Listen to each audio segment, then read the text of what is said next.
నమస్కారం, welcome to I dream. ధర్మ మార్గం విత్ విజిత కార్యక్రమానికి స్వాగతం. అయితే ప్రస్తుతం మనతో పాటు ఉన్నారు సమన్వయ సరస్వతి వాగ్దేవి పుత్రులు బ్రహ్మశ్రీ సామవేదం షణ్ముఖ శర్మ గారు. గురుగారితో మాట్లాడి మనకు అతి త్వరలో ఉగాది రాబోతోంది.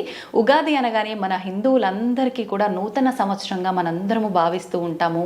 అయితే మన హిందువులందరికీ కూడా ఉండే పండగల్లో చాలా శాస్త్రీయత దాగుంది అని చెప్పి ఒకప్పుడు గురుగారి మాటల్లో మనం విన్నాము. ఆ శాస్త్రీయత ఏంటో ఇప్పుడు సవివరంగా అడిగి తెలుసుకునే ప్రయత్నం చేద్దాం. నమస్కారం గురుగారు. నమస్కారం అమ్మా. ఎలా ఉన్నారు గురుగారు? బాగున్నానమ్మా. ఉగాది శుభాకాంక్షలు. థ్యాంక్ యూ గురుగారు, మీకు కూడా ఉగాది శుభాకాంక్షలు. శుభమ్మా.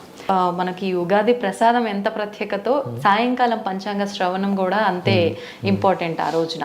ఎందుకు వినాలి అసలు ఈ పంచాంగ శ్రవణం అనేది? మామూలుగా చాలా పవిత్రంగా భావిస్తూ ఉంటాము. వినటం వల్ల మనకి ఏదో వస్తుందా? అసలు ఎందుకు వినాలి? సాయంకాలం వినాలని మాత్రం శాస్త్రంలో లేదమ్మా. అది ప్రాతకాల కృత్యంగానే చెప్పారు. సాయంకాలం అంటే తప్పేం లేదు, ప్రాతకాలంలోనే వినవచ్చు. ఎందుకంటే ఆ రోజు కదా ప్రారంభించుకుంటున్నాం కాలాన్ని, అందుకే పొద్దుటే ప్రారంభించుకోవచ్చు. అయితే శాస్త్రాలు ఏం చెప్పారంటే ముందు భగవత్ పూజ, తర్వాత పంచాంగ శ్రవణం, తర్వాత ప్రసాద స్వీకారం చెప్పారు. అంటే పంచాంగ శ్రవణానికి అంత ప్రాధాన్యం ఉన్నది. పంచాంగ శ్రవణం అంటే సాధారణంగా ప్రతిరోజు 5 అంగములు ఉంటాయి మన పంచాంగంలో. అవి తిథి, వార, నక్షత్ర, యోగ, కరణ అని 5 గురించి చెప్పేది పంచాంగములు. ప్రతిరోజు మనం నిత్య పూజలు చేసేటప్పుడు కూడా వీటి సంకల్పంలో సంవత్సరం పేరు చెప్పుకుంటాం, అయ్యనం చెప్తాం, ఋతువు చెప్తాం, మాసం చెప్తాము, పక్షం చెప్తాము. దాని తర్వాత తిథి, వార, నక్షత్రాలు కూడా చెప్తాం.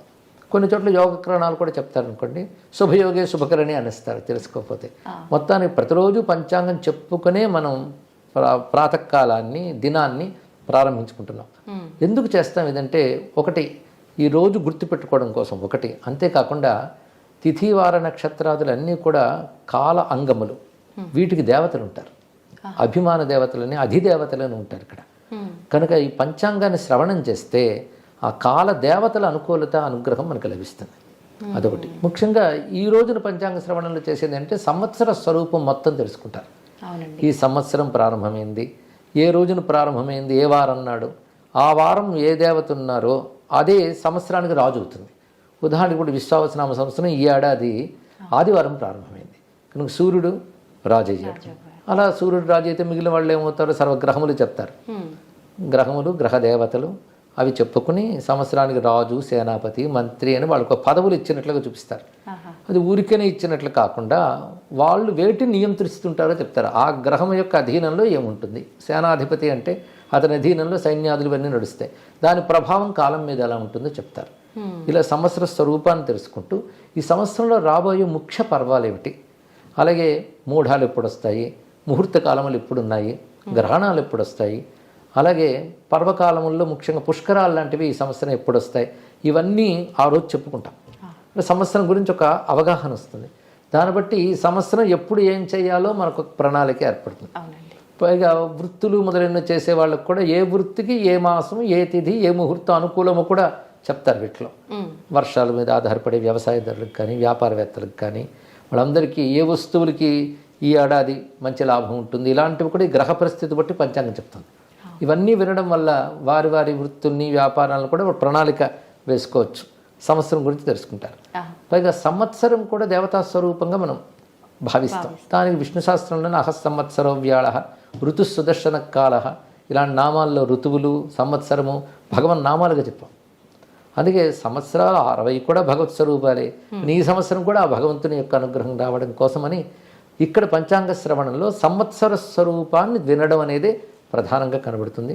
సంవత్సరం యొక్క స్వరూపం ఎలా ఉంది, ప్రభావం ఎలా ఉన్నది, దాని స్వభావం ఎలా ఉన్నది, ఇవన్నీ తెలుసుకోవడమే పంచాంగ శ్రవణంలో కనబడుతుంది. దీన్ని బట్టి కాలదేవతల యొక్క అనుగ్రహం పొందడం ఒకటి. రెండవది ఆ సంవత్సరం గురించి తెలుసుకొని మనం ఏ విధంగా దాన్ని అమలుపరుచుకోవాలి, ఎలా అనుకూలంగా మలచుకోవాలి, ప్రణాళిక ఎలా వేసుకోవాలో చెప్తారు. కొందరు ఏమిటంటారంటే శుభ ఫలితాలు, అశుభ ఫలితాలు ఏమిటా అని ఉత్సుకత బాగా చూపిస్తుంటారు. అవునండి. శుభాశుభాలు అనేవి అది సూచిస్తుంది పంచాంగం, అంతేగాని అది మలచుకోవడం మన చేతిలో ఉంటుంది అంతే. కనుక దానికి తగ్గట్టుగా మనం మలచుకోగలగాలి. అందుకని శుభం ఉంది కదా అని సంతోషించడం కానీ, అశుభం ఉంది కదా అని గుండెలు పగలగొట్టుకోవడం కానీ అక్కర్లేదు. ఇది మంచిగా మనకు ఉండాలి, దాన్ని ఎలా మలచుకోవాలి అని చెప్పడమే పంచాంగ శ్రవణంలో కనబడుతున్నది. అదే సమయంలో దేవతా స్వరూపంగా భావిస్తాం కనుక ఆ కాలదేవతల అనుగ్రహం లభించడం కూడా పంచాంగ శ్రవణంలో పరమార్థం. గురువుగారు, మీరు చెప్పిన దాన్ని బట్టి విశ్వవసునామ సంవత్సరం అనగానే చాలా బాగుండబోతోంది, మంచి సూచనలే కనిపిస్తున్నాయని. కానీ ఆల్రెడీ ఇప్పటికే చాలామంది వీడియోల్లో చాలా భయపెట్టేటట్టుగా మాట్లాడటము, ఆ ముందు రోజే షష్టగ్రహ కూటమి ఏర్పడుతోందని, దాని ప్రభావము కూడా ఇదంతా పడబోతోందని చెప్పి అంటున్నారు. అదంతా వాస్తవమేనండి? ఇప్పుడు కాలం ఎలాంటిది వచ్చిందంటే, ఏదైనా 10 మందిలో సంచలనం కానీ భయపెట్టడం కానీ చెప్తే గొప్ప ఆదరణ లభిస్తుందన్న భావం ఒకటి ఏర్పడిందండి. అవునండి. అయితే ఇలాంటివి కాలంలో అప్పుడప్పుడు ఈ గ్రహకూటములు అవి ఏర్పడుతుంటాయి.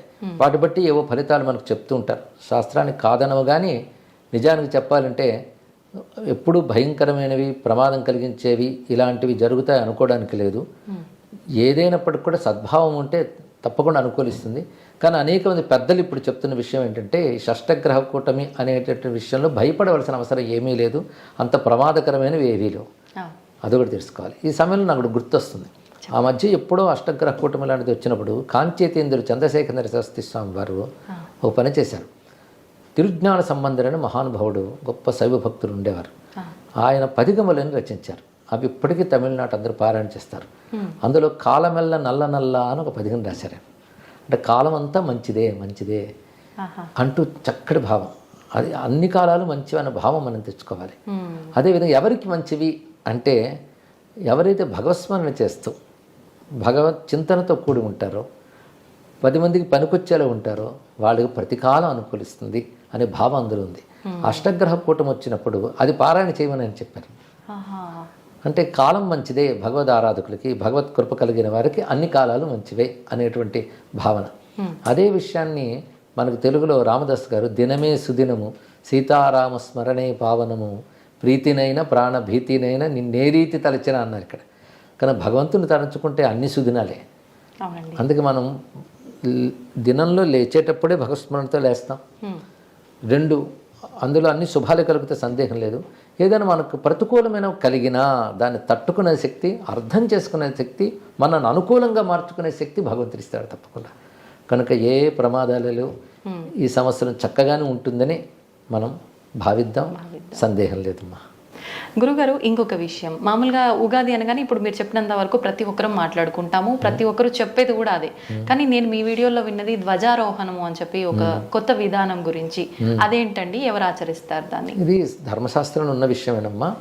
ఈరోజు చేయవలసిన కృత్యాల్లో చెప్పింది ఏంటంటే, ఇందాక చెప్పిన నింబకుశం భక్షణం, పంచాంగ శ్రవణం, తర్వాత ధ్వజారోహణము, ప్రపాదానము, తర్వాత వసంత నవరాత్రి ఆరంభం అని 5 చెప్పారు అందరూ. ఇందులో ధ్వజారోహణం అంటే జెండా ఎగరవేయడం అమ్మ. మన ఇళ్ల మీద కూడా ఒక ధ్వజాన్ని పెట్టుకుంటారు. ధ్వజం అనేది మనకి ఆలయాల్లో కూడా ధ్వజము పెట్టడం కనబడుతుంది కదా. రెండవది ఇందాక చెప్పుకొని నింబకుశం భక్షణం ఒకటి, అందులో వేపపూతాయే చెప్పాడు. ఇవన్నీ కలిగాలని మళ్ళీ వాక్యం కనబడుతుంది అనుకోండి. దాని తర్వాత చెప్తున్నటువంటిది మనకి పంచాంగ శ్రవణం చెప్పుకున్నాం. దాని ప్రపాదానం అంటే చలివేంద్రమ్మ. చలివేంద్రులు ఏర్పాటు చేయడం కూడా ఇవాళ చేసి 4 నెలల పాటు చేయమన్నారు. దానికి వాళ్ళ ప్రారంభం అంటే లోకాన్ని ఉపకరించే పని కదా ప్రపాదానం. 10 మందికి క్షేమం కలిగించే పని నువ్వు చేస్తే నీ క్షేమం కలుగుతుంది అనేది మన శాస్త్రం కనుక. ప్రపాదానం అంటే మజ్జిగ ఇవ్వడం అంటారు, అది చెప్తారు. కానీ అక్కడ జలదానం అని చెప్పాడు. జలాన్ని మన ఇవ్వడమే చాలా ప్రధానం. మజ్జిగ కూడా చేయొచ్చు, కానీ జలదానం, ప్రపాదానం, చలివెందర ఏర్పాటు చేయడం అనేటువంటిది ఇది భగవత్ ప్రీతిగా లోకోపకారార్థం మనం చేస్తాం. ఇవి ప్రధాన కృత్యాలు చెప్పారు. ఇందాక చెప్పిన వసంత నవరాత్రి ఆరంభం కూడా అమ్మవారు ఉపాసకులు 9 రోజులు చేసేవాళ్ళు ఉంటారు. లేదా ఈ రోజున భగవత్ స్మరణగా మన అమ్మవారిని ఆరాధించుకోవచ్చు. పైగా ఇక్కడికి 9 రోజులు రామనవమి ఎలాగూ రాబోతున్నది కనుక ఆ రామచంద్ర సంబంధమైనటువంటి నవరాత్రులకు ప్రారంభంగా కూడా భావన చేయవచ్చు. గురుగారు, ఒక చిన్న సందేహం. అంటే నేను వీడియో చేసినప్పుడు ఒకరు చెప్పిన మాట ఏంటంటే, మనం మామూలుగా శుభకార్యాలకు కానీ ఇలాంటి పండుగలకు కానీ మామిడి తోరణాలు కట్టడం. అయితే ఇప్పుడు ప్రత్యేకించి మామిడి కాయలు వచ్చే సీజన్ కాబట్టి లేత ఆకులు ఉంటాయి. ఆ మామిడి ఆకుల కోసం తెంపడానికి వెళ్తే అవన్నీ నష్టం జరగటం ఇలాంటివి ఉంటాయి. కాబట్టి ఇప్పుడు అసలు మామిడి ఆకుల తోరణాలే కట్టొద్దు, వేప మండలు మాత్రమే మనము పెట్టాలి అని చెప్పి, ఇది వాస్తవమా అండి? అది శాస్త్రంలో లేదమ్మా. మామిడి తోరణం కట్టచ్చు, అయితే కాయలకి బాధ కలగకుండా మనం కొమ్మలు తీసుకోవచ్చు కదా. మరీ లేతవి కాకపోయినా ఆ దశ కంటే కొంచెం పై దశలో ఉన్న ఆకులు కూడా తీసుకోవచ్చు. వేప మండలు కట్టడం తప్పు కాదు, కానీ మనకు మామిడి ఆకులు తోరణమే చెప్పబడుతుందమ్మా. మరి మామిడికాయల కోసం పచ్చడి చేసుకుంటున్నాము, చెట్టును బాధించట్లే. అవును. మామిడికాయతోనే కదా పచ్చడి చేస్తాం, ఉగాది ప్రసాదం చేస్తాం. అవునండి. అలాగే కొమ్మలు కూడా తీసుకొచ్చేయండి. పైగా చెట్టుకో లక్షణం ఉంది ఆ, శాస్త్రంలో కూడా. ఏంటంటే మనం కానీ తెంచితే మళ్ళీ వచ్చే లక్షణం ఉంది కనుక చెట్టుని అవసరమైనప్పుడు తెంచడం తప్పు కాదమ్మా. ఏదో యజ్ఞాల సందర్భాల్లో కొన్నిట్లో కూడదని చెప్తారు, కొన్నిటికి. కానీ మామిడి కొమ్మలు హాయిగా తీసుకొని తోరణంగా పెట్టచ్చు. చక్కటి విషయాలు తెలియజేశారు గురుగారు. ధన్యవాదాలు. శుభమ్మ, అందరికీ ఉగాది శుభాకాంక్షలు.